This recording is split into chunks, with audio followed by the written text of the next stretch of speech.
keadaan pemukiman orang miskin yang memprihatinkan. Dia akan berusaha menyeret orang kaya menuju ke bawah dan menarik kaum miskin ke atas. Setelah kembali ke istana, Nineferkip akhirnya menemukan kesempatan untuk membunuh Yusarsif yang sedang berbicara kepada orang-orang yang sedang berdebat. Ketika dia akan menusuk Yusarsif dengan sebuah pisau, Mimisapu langsung mencegahnya dan malah dia yang terkena tusukan dari Nineferkip.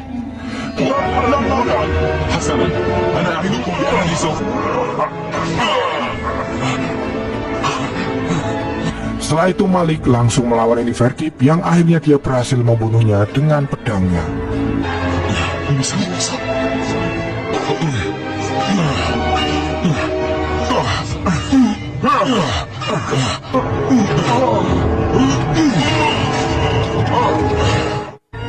Kejadian itu membuat Mimisapu terluka dan segera dirawat oleh tabib. Untungnya lukanya tidak terlalu parah dan akan segera pulih setelah ditangani oleh tabib. Anikmau yang mengetahui jika Yusarsif gagal dibunuh sangat marah kepada semuanya. Anikmau berkata, tak adakah pendeta di Gul Amun yang bisa menghabisi orang kafir ini. Dia juga berpikir jika Yusarsif semakin berkuasa hingga membuat Akhnatun terpengaruh olehnya.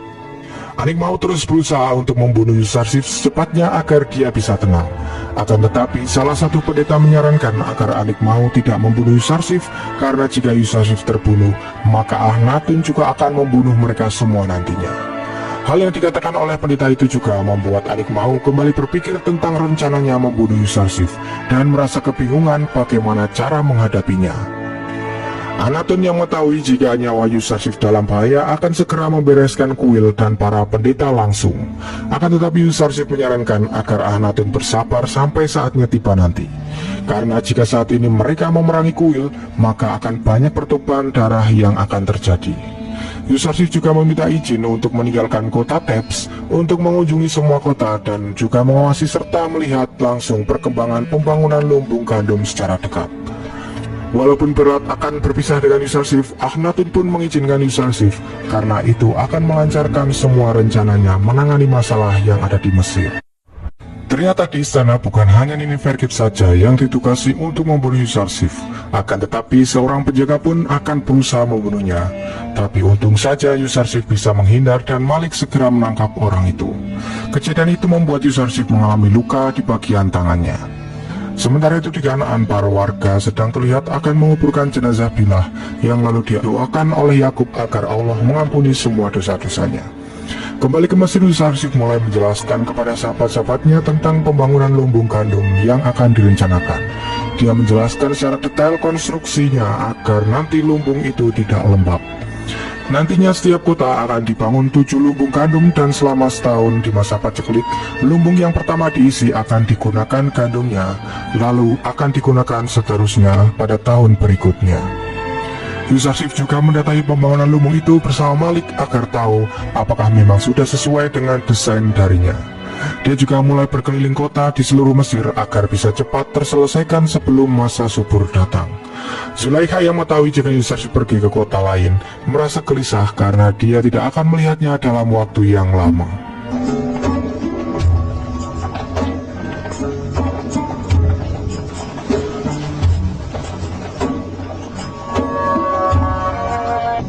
يحيى نبي الله يوسرسيف. تحية الله عليكم. انتهت حراسة الأراضي الآن. Sementara itu para pendeta mulai menghasut orang kaya agar tidak membayar pajak kepada pemerintah Mesir dan menyuruh mereka agar membeli gandum serta menyimpannya sendiri. Akan tetapi para orang kaya tidak mau repot dan lebih memilih membayar daripada menyimpannya sendiri. Bukan hanya orang kaya, para orang miskin yang sedang memanen gandum pun dihasut oleh pendeta jika mereka seharusnya menyimpan gandum itu sendiri dan tidak menyerahkannya kepada pemerintah Mesir. Pendeta itu mengatakan bahwa mungkin saja Yusarsif membohongi mereka dan tidak akan menyerahkan gandumnya pada saat paceklik nanti. Akan tetapi, orang miskin itu percaya jika Yusarsif adalah orang yang baik dan bisa dipercaya. Singkat cerita, masa subur pun akhirnya tiba dengan ditandai hujan yang sangat lebat di Mesir. Akhnatun pun percaya bahwa hujan akan turun di Mesir seperti apa yang sudah diramalkan oleh Yusarsif. Begitupun dengan Zulaikha yang kagum bagaimana bisa Yusarsif mengetahui jika Mesir akan mengalami masa subur seperti ini. الوقت ضيق لنثر البذور. هيا أسرعوا. أليس هذا عجيبا؟ فهو يعلم بكل شيء.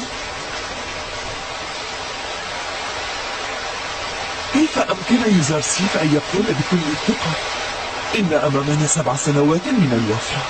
Malik melaporkan kepada Yuzarsif jika para pendeta mulai menghasut para warga untuk tidak menyerahkan gandum ke pemerintah. Yuzarsif pun langsung mengatakan kepada para warga jika mereka ingin menyimpan gandum sendiri seperti apa yang diinginkan para pendeta akan dipersilahkan olehnya. Akan tetapi nanti pemerintah tidak akan memberi gandum kepada orang yang tidak menyerahkan gandumnya di masa subur. Karena jika mereka menyimpan sendiri, maka Yuzarsif menjamin jika gandum itu tidak akan bertahan lama dan akan cepat membusuk. Sementara itu Zulaikha yang sudah mulai tua dan kehilangan hartanya mulai mengusir para pendeta dan beberapa pelayannya karena dia sudah tidak mampu untuk menghidupi mereka semua. Sang pendeta pun mengatakan seharusnya kuil di istana sudah ditutup sejak adanya orang kafir itu di istana. Setelah beberapa pelayan dan pengawal di istana dimerdekakan oleh Zulaikha, istana Potifar menjadi sangat sepi dan banyak para pelayan yang mencuri barang-barang berharga di dalam istana. Mereka pun memanfaatkan situasi itu karena memang keadaan istana sudah sangat tidak ramai seperti dulu lagi. Para pelayan yang ketahuan pun segera disidang di hadapan Zulaikha dan untungnya mereka segera dibebaskan karena Zulaikha sudah tidak mau lagi menghukum seseorang. Dia juga berpikir jika penderitaannya masih belum cukup karena langit terus memberikan bencana kepadanya. Setelah itu Zulaikha mengunjungi kamar para budak yang dulu sering dikunjungi oleh Yuzarsif. Di sana dia berpikir bahwa seseorang bangsawan apakah bisa bersikap dermawan seperti Yuzarsif dengan membebaskan para budak di istananya. Setelah berpikir panjang, Zulaikha akhirnya akan memerdekakan semua budak di istananya. Bukan hanya itu, mereka juga akan dihadiahi ladang gandum dan papirus untuk menghadapi masa paceklik yang akan datang nanti. Zulaikha pun merasa sangat senang melihat semua orang di sana bergembira karena kebaikannya itu. بل أعطيكم أيضا كل ما أملكه من مزارع الحنطة. شكرا لك سيدتي. Zulaikha mulai tersadar dari sifatnya yang serakah karena dia berpikir akan bisa menjadi seperti Yuzarsif jika menjadi pelayan para kaum tertindas. Setelah itu Rudamun juga meminta agar bisa pergi dari istana Potifar karena di sana dia sudah tidak ada pekerjaan yang dibutuhkan. Dia akan berniat pergi ke tempat para tentara Mesir yang akan membutuhkan kekuatannya di sana. Zulaikha pun tidak bisa melarang Rudamun karena memang dia juga sudah tidak bisa menghidupinya lagi mulai dari sekarang. Sementara itu di istana Akhnatun, Malik membawakan surat dari Yuzarsif jika perkataannya 5 tahun yang lalu tentang para pendeta yang menyimpan gandumnya sendiri akan segera terlihat. Akhnatun lalu merencanakan untuk memergoki para pendeta saat membuang gandum-gandum yang sudah rusak, dan ia menyuruh Malik untuk mengajak para warga agar mereka tahu kebusukan yang telah dilakukan oleh para pendeta kuil Amun. Dan benar saja, di kuil Amun Alik Mahu mendapatkan berita bahwa semua gandum yang disimpan di lumbung kuil telah rusak dan tidak bisa digunakan lagi. Padahal Kimuni mengatakan jika gudang-gudang itu sudah direnovasi dan diperbarui bertahun-tahun yang lalu. Alik Mahu pun langsung memerintahkan para pendeta untuk membuang gandum-gandum yang sudah rusak di Sungai Nil pada malam hari dan jangan sampai para warga tahu akan hal itu. Malam harinya para pendeta pun mulai membuang gandum-gandum dari rakyat yang sudah tidak bisa dipakai lagi. Mereka akhirnya kepergok para warga yang diberitahu oleh Malik jika kejadian ini akan terjadi. Para pendeta yang sudah ketahuan dan malu langsung kalang kabut lari meninggalkan semua gandum-gandum itu di tepi Sungai Nil.